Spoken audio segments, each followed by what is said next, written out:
So with the heart of the order coming to the plate here in the top of the fourth, we'll see if the Woodchucks can't find a way to get on the board first. They've benefited from the first 3 innings of solid pitching from Adrian Lopez, who's worked around 2 walks, given up 2 hits, and struck out 1 through 3 innings of scoreless ball. We're into the top of the 4th inning. No score between the Woodchucks and the Green Bay Rockers. As we'll remind you throughout the night, the playoff picture starting to come into clear focus. The Woodchucks have a 1-game lead over the Fond du Lac Dock Spiders with 3 games to go in the regular season. But the Dock Spiders won the season series against the Woodchucks 6-5, so they have the tiebreaker. Meaning the Woodchucks will have to do the same or better as Fond du Lac over the last 3 games to stay in that second playoff spot. Chase Hug at the plate, and he takes one upstairs for ball 1. It's been a frustrating series for Hug. He struck out 3 times, but did double off the right field wall last night. Scored the only Woodchuck run. Chug hitting .349, 9 homers, 34 RBIs. He takes a pitch low and away that bounces off the bottom of the webbing of the catcher Jake Mastillo's glove. It's 2-0. Hug a pop-up to second base his first time up. That after he was ahead 3-0 in the count. He's ahead 2-0 here, and Leonzi fires. A fastball line foul off to the left side, way up and out of the stadium towards the concourse. And there were the Woodchucks buses parked along the third base side. Crowd looking about double the size of last night's. Not a whole lot of empty seats as the 2-1 to Hug is taken for a ball outside, 3-1. Breaking ball that just narrowly missed.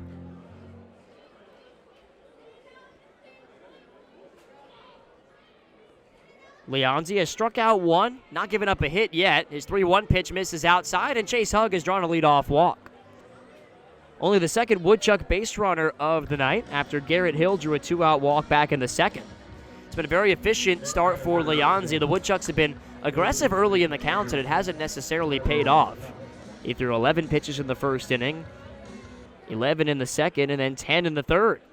His first 5 resulted in a walk to Chase Hug, and now Tyler Cox at the plate. He swings and hits one high in the air to straightaway center field. Playable for Carson Yates, coming in and making the catch in stride for out number 1. Well, that's another count in which the Woodchucks were aggressive early to no avail. So Tyler Cox now 0 for 2, still looking for his first hit of the series. And up steps Travis Stapleton, the Woodchuck right fielder out of Polk State College.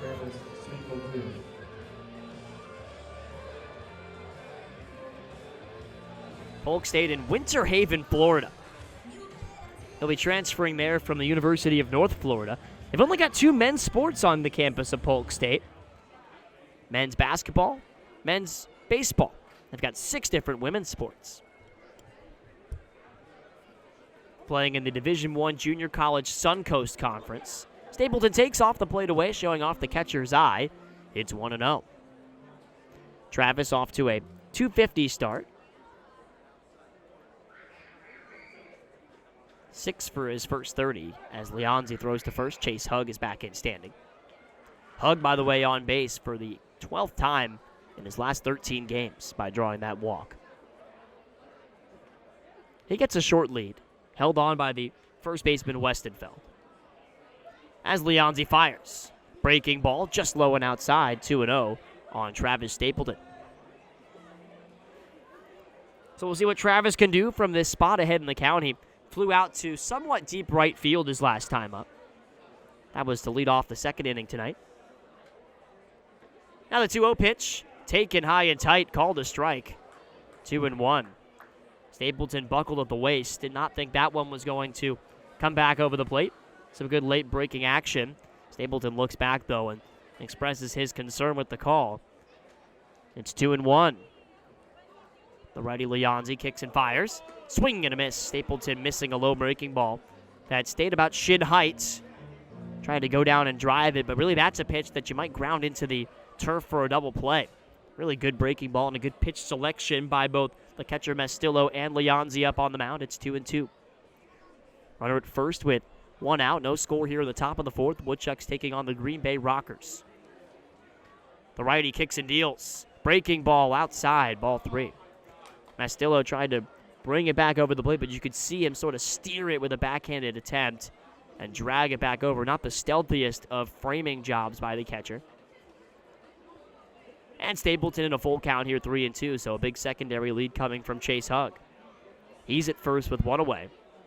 And the payoff pitch. Runner goes, pitch is inside, ball 4, and so the throw to second base does not matter. Chase Hugg likely would have had the base stolen. And Stapleton has drawn the second Woodchuck walk of the inning. 2 on and 1 gone. The batter is Ellie Kligman.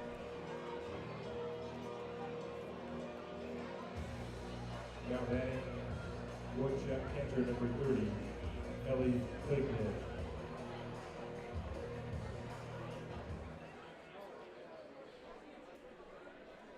He was a teammate of Lopez's, like we mentioned, with the Menlo Park Legends, where he hit .324 in 74 at-bats. He had 24 hits.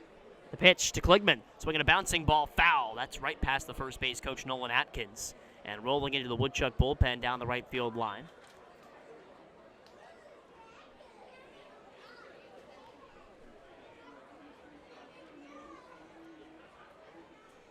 Kligman had a .435 on-base percentage, hit 3 homers and 12 RBIs in just his 21 games played with the Legends. 0-1 to Ellie. Swinging a line drive up the middle. That's through for a base hit. Hugg will get waved around from third, and a late stop sign now thrown up by Kelton Caldwell. That's a good decision as the throw comes into the plate from Carson Yates. It's the Woodchucks' first hit of the night, and it brings up a bases-loaded one-out situation for Garrett Hill. Nice line drive right there off the bat of the Woodchucks catcher. Smiling into the dugout at his fellow catcher, Drew Stengren. So, that brings a quick mound visit from the catcher, Mastillo, up to the pitcher, Leonzi, who got himself into this trouble with 2 walks in the inning.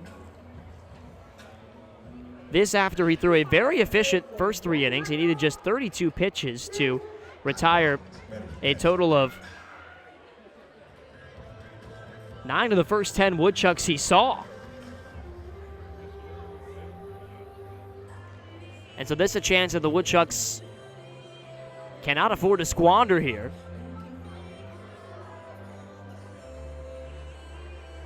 After the mound visit's charged, Garrett Hill, the shortstop from North Dakota State, digs in. He was the only Woodchuck to reach base the team's first time through the order when he drew a walk.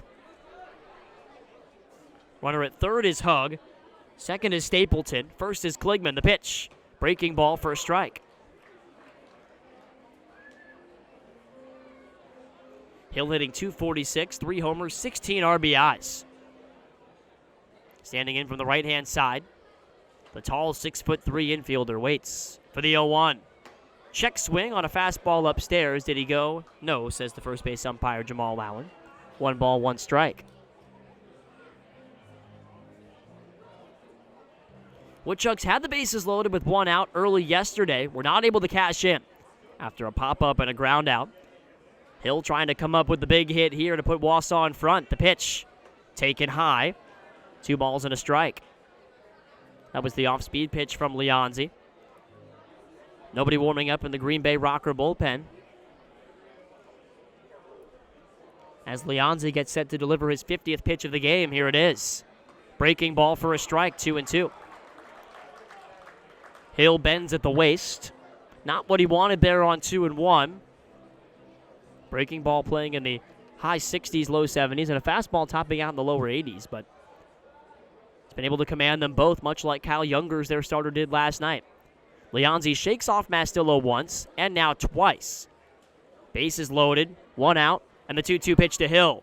Swinging a ground ball through the left side, a base hit. Hugg will score from third base. Stapleton being waved around third. Here comes a throw to the plate. It's on a bounce, and Stapleton slides in safely around the tag. It's a 2 RBI single for Garrett Hill, and the Woodchucks are on top here in Green Bay. A hot shot right down the third base line, past the diving Brett Blair. Left fielder Griffin Stevens delivered a good throw to the plate, but a better slide by Travis Stapleton, the trail runner, who got his hand dragged across home plate just before the tag hit him on the leg. And it is a 2-0 Woodchucks lead. That's a great piece of clutch hitting by Hill, who now has 18 RBIs in only 18 games with this ball club. And the 2 walks earlier in the inning come around to hurt Leonzi as he gets a quick mound visit here from his manager, who also serves as their pitching coach, that being Chris Krepley.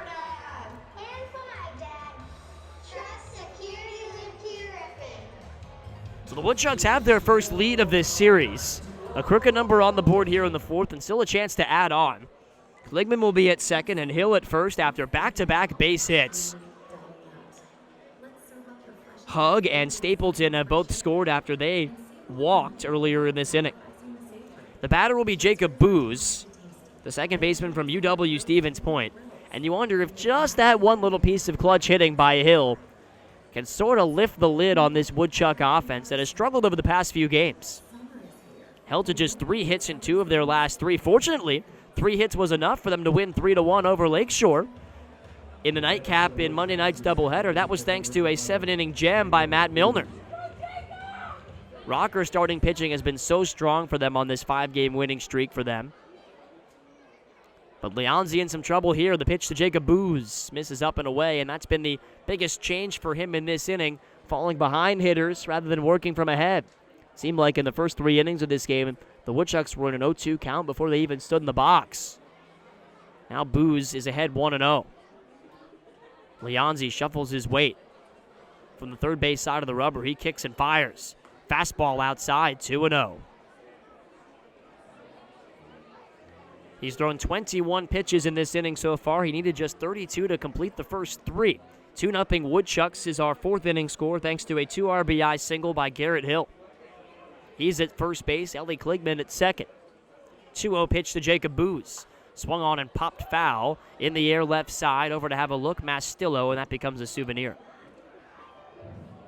Crowd is all covered in shade now. The only sunny spot left in the outfield is in straightaway center, where Carson Yates plays at somewhat shallow depth.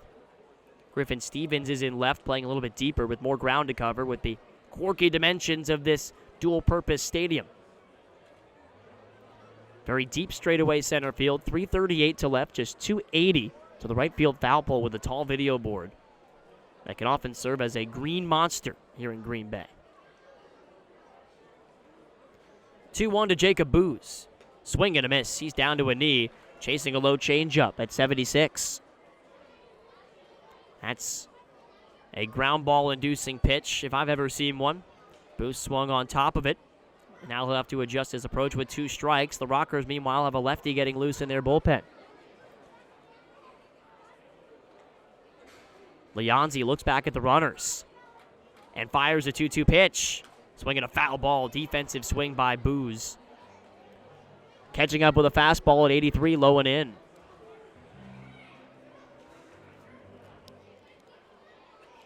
So he'll have to throw a 25th pitch of the inning. Both Woodchuck hits in the game have come in each of the last 2 at-bats, Kligman and Hill, the latter of whom drove in 2 runs to put Wausau ahead 2-0 moments ago. 2 on, 1 out. The 2-2 pitch. Swinging a foul ball, slicing into foul ground left side and out of play. So a defensive swing for the second consecutive pitch. That time he had to catch up with a fastball at 84 coming down and in as they continue to attack this left-handed hitting second baseman in the lower parts of the zone, hoping for an inning-ending double play.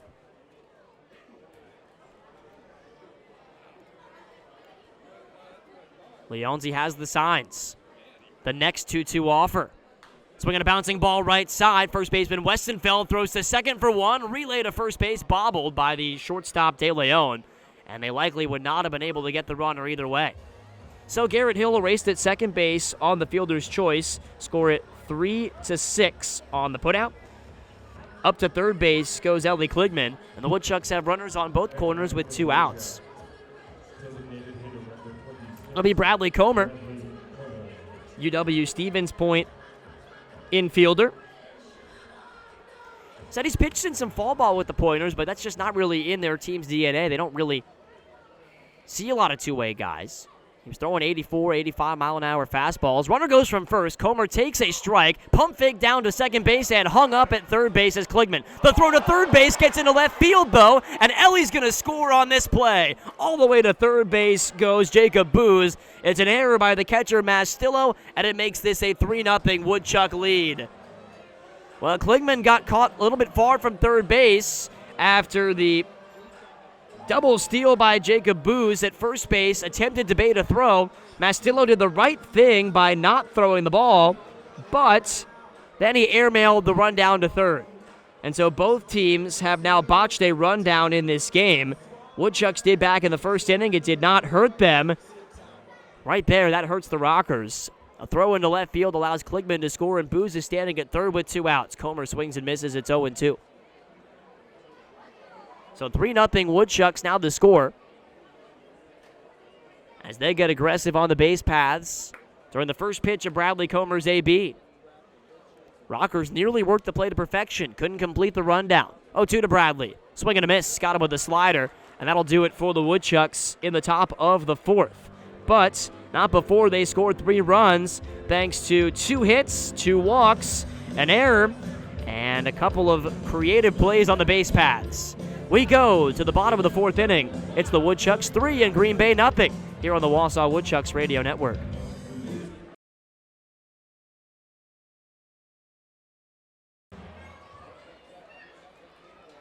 "3-0 Woodchuck lead in the bottom of the 4th, and Adrian Lopez, the right-hander, back to the mound. He induced an inning-ending double play to work around a 1-out base hit in the 3rd. He surrendered 2 hits and 2 walks so far, keeping the Rockers off the board. His 0-1 pitch to Mastillo bounces in on the opposite chalk of the batter's box. Breaking ball at 69 was not close. It's 1-1. Adrian working now in his longest outing of the summer.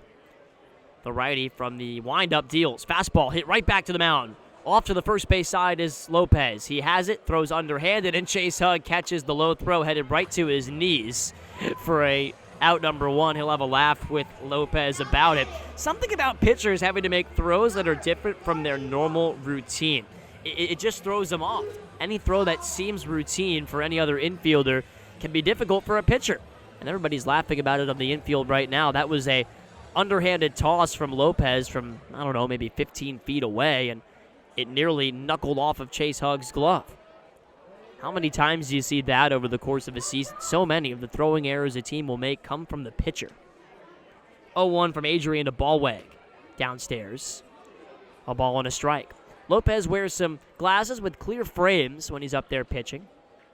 He shuffles, taps his back leg, and fires a fastball high at 86, 2-1.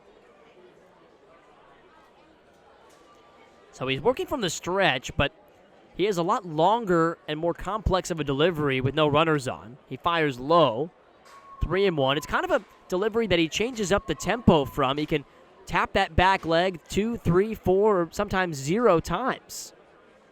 He takes longer here for the 3-1, and the fastball is fouled back into the netting by Ballweg. It's now 3-2 after 87 challenged him up in the zone.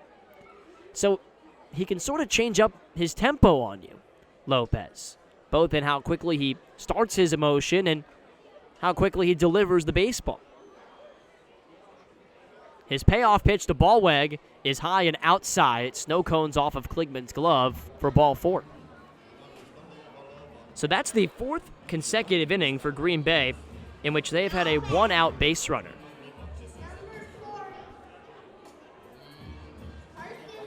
Nobody warming up in the Woodchuck bullpen.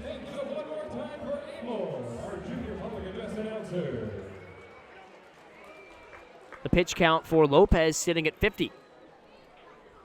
He faces Carson Yates, the center fielder who reached on an error last time up. That was another one of those pitcher throws. He hit one right back to the mound, and Lopez spiked his throw, allowing Yates to reach back in the second. Yates swings and lines one in the air to right field. Playable for Travis Stapleton. He moves to his left and makes the catch for out number 2.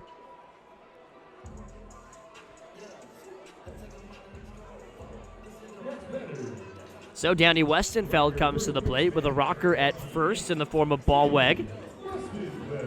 2 outs here in the last of the 4th. Jake Herman with you from Capital Credit Union Park in Ashwaubenon, where the game has just turned exactly 1 hour old. We were scoreless through 3. The Woodchucks put 3 on the board in the top of the 4th. Lopez's pitch, fastball, cut on and missed, 86 on the gun. It's 0-1.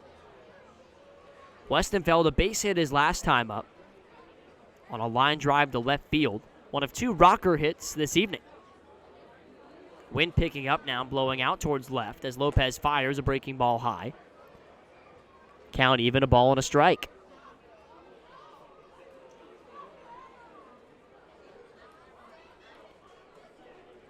The righty out of Menlo College. Glove to his belt. Kicking the pitch. Breaking ball. Little knuckling ground ball to short. Garrett Hill has it. He throws across his body to first. Well in time to get the slow-running Westenfeld. And Adrian Lopez has worked another efficient inning, giving up just the one walk. The Rockers strand that runner at first base. We go to the 5th inning. It's the Woodchucks 3 and Green Bay nothing here on the Wausau Woodchucks Radio Network.